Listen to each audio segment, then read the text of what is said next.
Tantor Audio, a division of Recorded Books, presents Shingles Audio Collection, Volume 5, by Robert Bevan, Rick Gualtieri, Steve Wetherell, John G. Hartness, and E. M. Kaplan. Narrated by Cal Wembly and Cassandra Myles. Stranger's Thing, Shingles, Book 25, Robert Bevan. 1.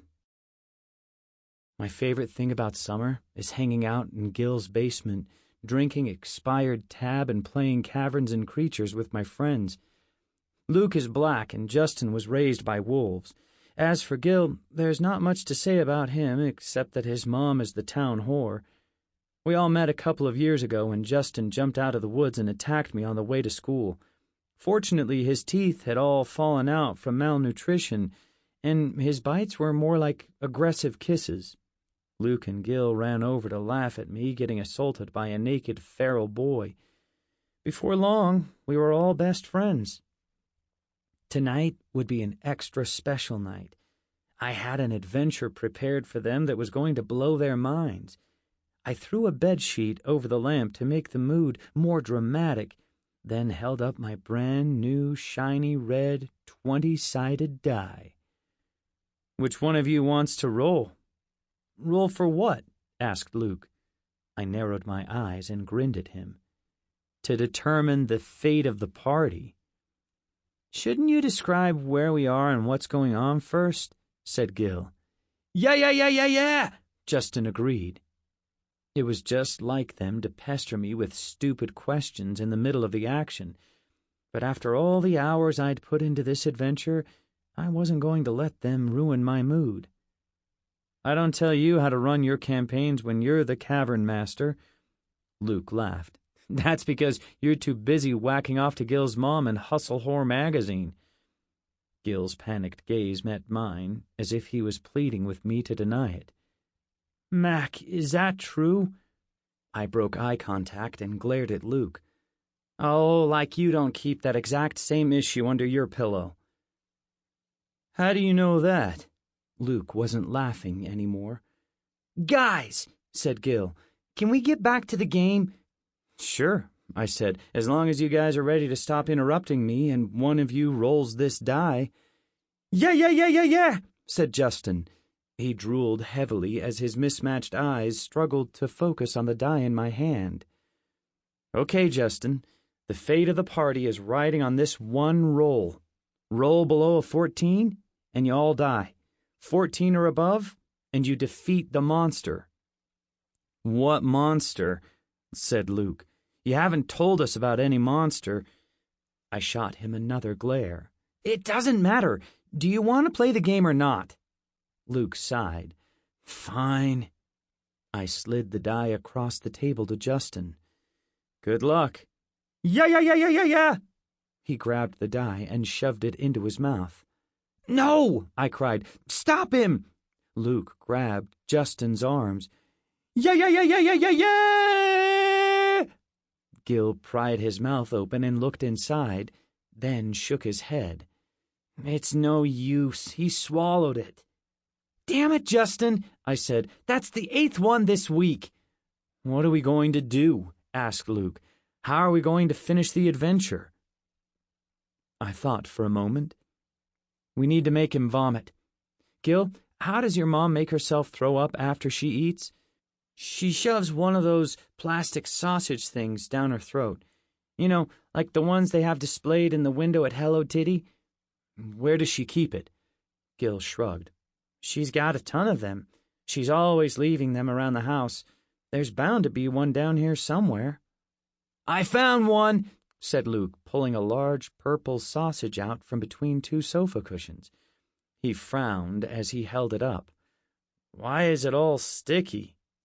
"Who cares?" I said. "Hurry up and shove it down Justin's throat." Yeah. We were on top of him like a pack of his adoptive family members. Luke pinned down his arms, Gil pried open his mouth, and I shoved the plastic sausage in. Yeah. "It's not working," I said. "He's not throwing up." "You have to turn it on," said Gil. Push that button on the side." When I pushed the button, the sausage began vibrating violently. "Ah! What in the ever-loving fuck are you boys doing down here?" Luke, Gil, and I looked at the stairs. Gil's mom was staring at us with a cigarette hanging out of her mouth. The ash was as long as her erect nipples poking out against her sweat-stained tank top. My wiener started waking up. "Nothing," I said, then hurried to take a seat at the table where my bulge wouldn't be visible. "Just playing caverns and creatures." She sucked on her cigarette, then blew smoke out of the other side of her mouth. "I knew that game led to Satan worship, but I didn't think it would turn you into a bunch of fucking queers." Her eyes narrowed at the plastic sausage still vibrating in Justin's mouth. "Is that my cooter-rooter?" "Sorry, Mom," said Gil. "We thought it was a dog toy." "Get it out of that freak's mouth right now!" Gil's mom turned her angry gaze to Luke. "And you!" Luke stared back wide-eyed, holding a throw pillow conspicuously over his crotch. "When am I ever going to see you without your makeup on? This ain't the 80s no more. That's frowned upon these days." "Jeez, Mom," said Gil, handing over her cooter-rooter. "How many times do I have to tell you that's not makeup? Luke's really black." "You shut your mouth. I didn't raise my boy to be no racist." She turned back to Luke and grinned. "Go on. Do the voice." Luke looked even more terrified than before.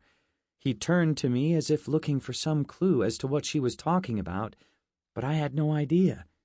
I shrugged. "I'm sorry," he said. "What voice?" Gil's mom laughed so hard that she started choking on her cigarette smoke. "You sound just like one of them. God damn, that's funny."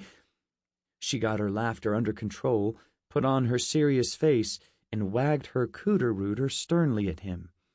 "Disrespectful but funny. Say, have you boys ever seen Gremlins?" Luke and I nodded. "Of course we have," said Gil. "All the movies we have are old VHS tapes you stole from the bargain bin at Blockbuster. Why do you ask?" His mom shrugged. "No reason. That was great, wasn't it?" Gil sighed. "Did you want something? Can we get back to our game now?" "You can summon demons another time. I need y'all to get on out of here before Sheriff Humper shows up. I got a big stack of vehicular misconduct tickets to pay for." "You don't even have a car." "I didn't say they was in my vehicle, did I? Now stop all that sassing and take a hike." "This is so unfair," said Gil. "We were just getting to the climactic scene." "Sheriff Humper's about to spray his climactic scene all over my big titties, so you boys need to bounce." "Fine. Come on, Justin." Gil picked up Justin's leash. Justin rolled over excitedly at the sound of the chain. "Yeah, yeah, yeah, yeah, yeah, yeah, yeah," he said as Gil clipped the leash to his collar. I picked up the Cavern Master's guidebook and held it in front of my crotch as I stood up. "I've got a little more research to do for the campaign." Luke still had a panicked expression on his face as he sat on the sofa. "Can I, borrow this pillow?" "Yeah, sure, whatever," said Gil's mom. "Just hurry up before the sheriff gets here. I gotta go change into that fucking juvenile detention center uniform he likes me to wear." Luke and I breathed small sighs of relief when she went back upstairs, but it was still a little awkward having to cover our crotches in front of Gil. Fortunately, Justin was really excited about going outside and dragged him up the stairs before things got too weird. When we went out the front door, we saw Sheriff Humper's car parked on the lawn. I shielded my eyes from the spinning blue lights and saw that the passenger's side of the bumper was dented around a tree. The driver door was open, but there was no sign of Sheriff Humper. A sudden banging on the wall drew our attention to the right side of the porch. "God damn it, Juicy," said Sheriff Humper. He had a half-full bottle of scotch in one hand and a rolled-up copy of Hustle Horror in the hand he was punching the wall with. "Open the fucking door!" "Excuse me, Sheriff," said Gil. "That's a wall. The door's over here." Sheriff Humper turned a little too quickly to face us and nearly lost his balance. "What did you say to me, you little shit stain?" Justin growled at him, causing him to stumble back and draw his gun. "No, please," I said. "Justin didn't mean anything. He's harmless. Look, he doesn't even have any teeth." We all flinched as the sheriff's gun clicked 4 times. "What the hell?" He looked down the barrel, pulled the trigger a few more times, then tossed the gun off the porch. "Worthless piece of shit." After guzzling down a few gulps of scotch, he looked at us again like he only just realized we were there. "Say, have you boys ever seen Pretty in Pink?" I wasn't sure where he was going with that, but I answered honestly. "Yeah?" The sheriff shook his head and laughed. "That goofy Chinese kid cracks me up." "I think you're talking about 16 Candles. What the fuck do you know? Shouldn't you kids be in school?" "It's summer vacation," said Gil, "and 11 o'clock at night." Sheriff Humper looked like the only thing that was keeping him from attacking us was the fact that he needed to hold on to the railing to remain upright. Considering his current condition, we might have been able to take him in a fight, and it was entirely possible that he wouldn't even remember it in the morning, but that wasn't a chance I wanted to take. "Come on," I said to Gil, who looked like he wanted a brawl as badly as the sheriff did. "Let's go." Gil didn't take his eyes off Sheriff Humper. "This is my house." I spotted another one of his mom's cooter rooters on a rocking chair. This one was green, but just as wet and sticky as the first when I picked it up. I wagged it in front of Justin's face. Yeah. "Go get it, boy," I said as I threw the cooter rooter out into the front yard. Justin leaped off the porch, pulling Gil down the steps after him. Luke and I quickly followed. "That's right, run!" Sheriff Humper shouted after us. "You lily-livered bunch of faggots! Show your faces around here again, and I'll fuck your—" Whatever he intended to follow that with came out instead as a torrent of scotch and corn dogs. "Are you looking for me, Sheriff?" said Gil's mom, standing in the doorway in a skimpy orange juvenile detention center inmate uniform. "I've been a bad girl, and I'm going to need a full cavity search." Sheriff Humper wiped the vomit off his face with his sleeve, then staggered toward Gil's mom. He stared at her for a moment, then at his magazine, then back at her. "Sorry to bother you, ma'am. Is your daughter in?" Gil's mom snatched the magazine out of his hand and threw it off the porch. It landed in the sheriff's puke puddle. "Damn it, Jed! Those pictures were taken 23 years ago. Do you want me or not?" Sheriff Humper sighed and took a swig from his bottle. "I guess." He stumbled into the house, and Gil's mom shut the door behind him. 2. There's not a whole lot in our town to do in the middle of a Tuesday night. The only place open past midnight is Hello Titty, but it made Gil uncomfortable to see naked pictures of his mom all over the walls. "What do you guys want to do?" I asked as I swatted away a mosquito with Gil's mom's cooter rooter. Luke shrugged. "I guess we could go explore the abandoned Cold War-era genetic engineering lab in the woods." "That sounds like fun," said Gil. "What do you think, Justin?" Yeah.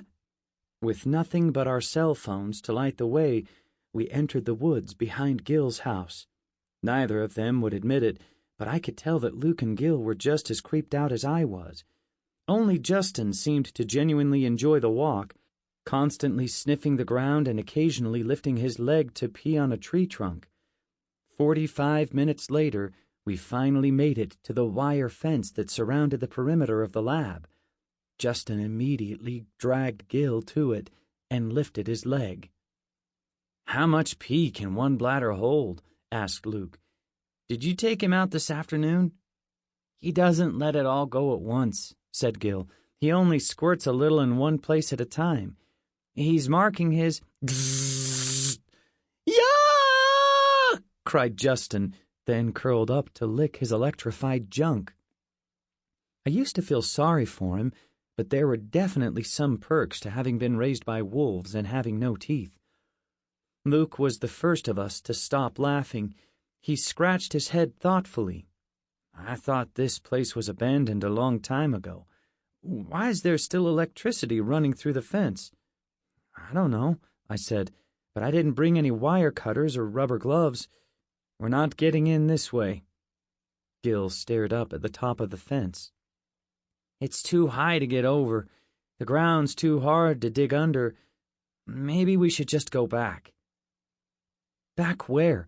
We got kicked out of your house. My parents are cooking meth tonight, and Luke's dad is still pissed about the time Justin tried to hump his leg." Luke nodded. "We definitely can't bring Justin to my house." "Maybe we don't need to be so sneaky about it," I said. "If this place is up and running again, why don't we just go around to the front gate? They might offer to give us a tour or something." Luke frowned. "Who wants to take a tour of some old genetics laboratory?" "That's literally exactly what we came out here to do." "It's exciting if we're breaking into a creepy abandoned place. This sounds more like a lame school field trip." I shrugged. "I'm out of suggestions.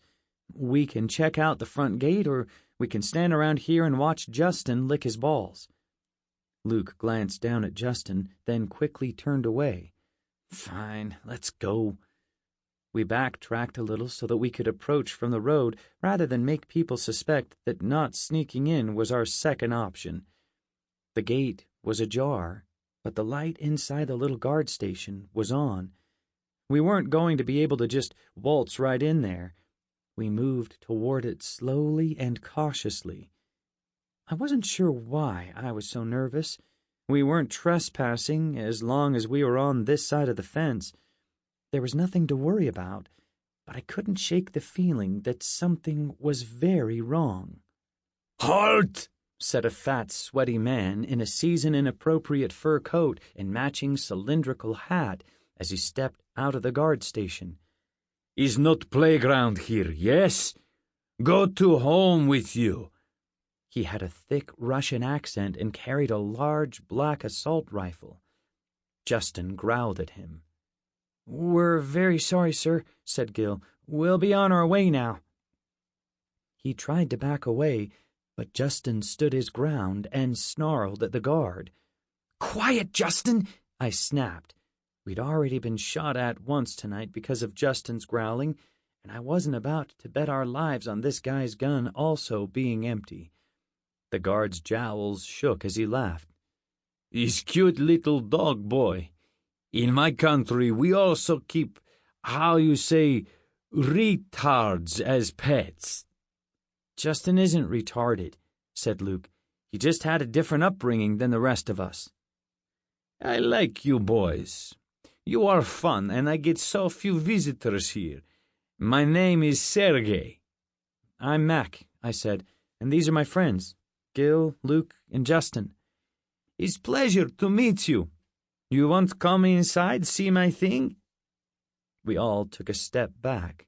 "Excuse me?" I said, ready to defend myself with the cooter rooter if I had to. Sergey frowned. "What's wrong? You not like John Carpenter's My Thing?" I lowered the cooter rooter. "Do you mean The Thing?" Yes, it's good movie, no? Dog is retard like your friend." Cautiously leaning forward, I was relieved to see young Kurt Russell's face paused on a small television screen. I turned to the others. "You guys want to watch The Thing?" Luke shrugged. "We've got nothing else to do." The guard station was a tiny building, and Sergey was not a tiny man. I was already beginning to regret this decision. "It's very hot in here," said Sergey. "You mind if I take off coat?" "Sure," said Gil. "Why do you have such a thick coat on in the middle of summer anyway?" "His only clothes I have." "Huh?" When I turned to look at him, Sergei was bare-ass naked except for his furry hat. His thing was a mere 5 inches away from my face. "Ah!" Luke, Gil, and I screamed together. "Yeah, yeah, yeah, yeah, yeah, yeah," said Justin. Even Kurt Russell, his face still paused on the screen, looked disturbed at the scene. As Luke and Gil tried to shove their way out of the guard station, they pushed me closer to Sergei's thing. I had no choice but to defend myself. "Ow!" cried Sergei as I bashed him repeatedly on the head with the cooter rooter. "Why you hit me with plastic cock?" He grabbed my wrist, but Luke jumped on his back and locked him in a stranglehold. Gil punched him in the balls, and Justin gummed his leg. Sergei let go of my arm and tried to wrest Luke's arm from around his neck. I started hitting him in the head again, and we were finally able to subdue him. Justin, Gil, and I got out of there as fast as we could, but Luke stayed behind. "Luke," I said, "what are you doing?" "I'm getting his gun." "What? Are you crazy?" "We can't leave it with him. What if he wakes up and comes after us?" Luke emerged from the guard station, awkwardly carrying a weapon nearly as big as him. "It's lighter than I expected." "What do you know about guns?" asked Gil. "Not much." Luke tapped his knuckles against the side of the gun. "But I didn't think they were made out of plastic." "What?" I leaned in to get a closer look at the gun, but was careful not to touch it. I found some tiny words pressed into the side of the butt. Irresponsibly Realistic Toys, LLC. "This is a toy?" "Sergei probably doesn't even work here," said Luke. "I bet he's just some homeless guy squatting. He doesn't even have clothes." "Put down that gun before somebody with a real one shoots you." While Luke was leaning the gun against the wall of the guard station, I heard the squeal of rusty iron hinges behind me. I turned around to find Gil opening the gate. "Gil," I whispered, "we have to get out of here." "What's the hurry? If Sergei was a squatter, then this place is probably still abandoned." "Then why does the electricity in the guard station work? Or the fence?" Gil shrugged. "It's a science-y place. Maybe they have solar panels on the roof or something." "Come on, Mac," said Luke as he followed Gil and Justin through the gate. "What's the matter? You scared?" "Excuse me if I'm a little freaked out right now. I just beat a big naked Russian man unconscious with a cooter rooter. I don't think it's wise to hang around." "There's nobody else out here. A couple of minutes isn't going to hurt." Against my better judgment, I stepped through the gate. The parking lot was completely deserted and looked like it had been for quite some time. Every crack in the neglected pavement was home to weeds hardy enough to survive the drought we'd been going through for the past couple of months. The grassy areas closer to the building weren't so fortunate. The tall, unkempt grass was yellow and brown. The building itself didn't look to be in much better shape. Most of the first and second floor windows were smashed, probably by similar groups of curious trespassers. "The doors are locked," said Luke, shaking the handle of one of the blue-painted steel double doors. "Good." I turned my head to avoid watching Justin urinate on the post of a handicapped parking sign. "Have you guys seen enough now? We should really be getting back to—" "What's that?" said Gil. He was looking past me toward the gate. Shit! Had Sergei woken up already? I turned around to see something much, much worse. "Headlights! They're coming this way! Come on, let's go!" Luke shook his head. "We won't be able to get to the woods before they see us. We have to hide." He took off toward the side of the building. "But, come on," said Gil, tugging on Justin's leash. "There's no time." The two of them ran off after Luke. left with the options of following them or trying to explain to whoever was in that car why Sergei was naked and unconscious and what I was doing out here alone with the cooter-rooter, I followed. I rounded the corner just in time to see Gil climbing into a dumpster. Luke and Justin must have gone in before them. "What are you doing?" Startled at my question, Gil lost his balance and fell head first into the dumpster. The lid fell shut loudly. Luke lifted it with his head and scowled at me. "What does it look like we're doing? We're hiding! Hurry up and get in here!" I didn't know what to do. We were in way over our heads. We were already on the hook for trespassing, and it was our word versus Sergei's about what went down in the guard station. He's the only one who would have any physical evidence to back up his version of the story. In the end, I rationalized that we probably wouldn't get in any more trouble for hiding in a dumpster while trespassing than we would for just trespassing alone. Luke and Gil helped me in, and we lowered the lid as quietly as we could. It didn't smell as bad as I thought it would. In fact, I couldn't smell anything at all beyond our own sweat. "Why is it so clean?" asked Gil, shining the light from his phone into all the dark corners. There wasn't a scrap of garbage to be seen. Luke rolled his eyes. "Because this place has been abandoned for decades. I keep telling you guys that." "Sure," I said. "It makes enough sense that it wouldn't still be filled with trash after all that time. But look how clean this is. I don't think it's ever been used. Why would anyone buy a new dumpster for an abandoned laboratory?" Yeah, said Justin, sniffing the floor at one of the rear corners. Gil shined his light on him. "Quiet, Justin, someone will hear us." Something was off about the section of floor Justin was sniffing. Taking a closer look, I could barely make out a 2-foot square that was a slightly different shade of brown than the rest of the dumpster floor. "Guys, I think Justin found something. Gil, give me your light." I took the phone and held it close to the floor as I ran my finger along the edge of the square. "There's something here. A panel or hatch or something." "There's an indentation here," said Luke as he felt the rear edge of the panel. "I can just slide my finger under it." When he lifted the panel, all 4 of us stared down into a deep, dark hole. Only the top 4 shiny steel rungs of a ladder were visible. I looked up at the others. "Where do you think that goes?" Luke grinned. "There's only one way to find out." "Are you nuts? We can't go down there. We're in enough trouble as it is." Justin started growling at the side of the dumpster facing the front of the building. Gil clapped a hand over his mouth and whispered, "I think he hears something." After a few seconds of silence, I could hear it too. Voices in the distance, but they were getting closer. Soon, I was able to make out what they were saying.